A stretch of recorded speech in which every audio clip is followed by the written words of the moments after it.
Aujourd'hui, on a la possibilité de découvrir donc, les cobots.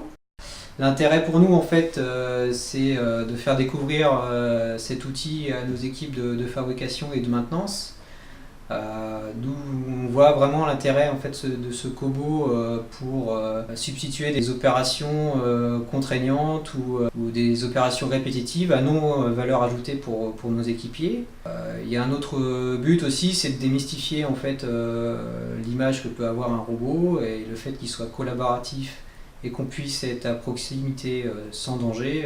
Cette démonstration nous montre aujourd'hui. Donc on a constitué en fait plusieurs groupes. Et chacun des équipiers peut nous faire des propositions par rapport à l'application qu'on pourrait en avoir dans notre atelier. D'abord, merci à Proxinov de nous assister dans cette mise en œuvre d'utilisation des cobots. C'est une démarche qui a démarré l'année dernière. On a commencé le travail avec Proxinov pour d'abord faire un benchmark de ce qui existait en termes de robotique collaborative. Qu'est-ce que c'était que la robotique collaborative et comment on mettait en œuvre la robotique collaborative.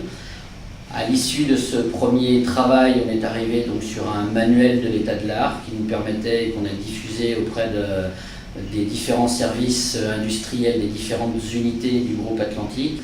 Une fois ce travail effectué, il a été décidé donc de mettre en place un projet, une application, et finalement le choix de l'application étant un petit peu délicat, difficile, on a décidé de faire une phase intermédiaire avec une communication plus opérationnelle vers les gens de l'atelier, leur expliquer ce qu'était un cobo, leur montrer les manipulations par le biais de la location d'un robot. Ce robot UR, on l'a donc pour une durée de 2 semaines et pendant ces 2 semaines, on va passer dans les 3 ateliers différents de l'unité de La Roche-sur-Yon afin de montrer par petits groupes des démonstrations basiques pour expliquer ce qu'est le cobo, ce qu'il peut faire ou pas faire et montrer aux gens qu'on peut commencer et appréhender en fait un travail avec un robot à proximité et pas forcément renfermé dans une cage. Ce seront les opérateurs eux-mêmes qui vont émettre des idées d'application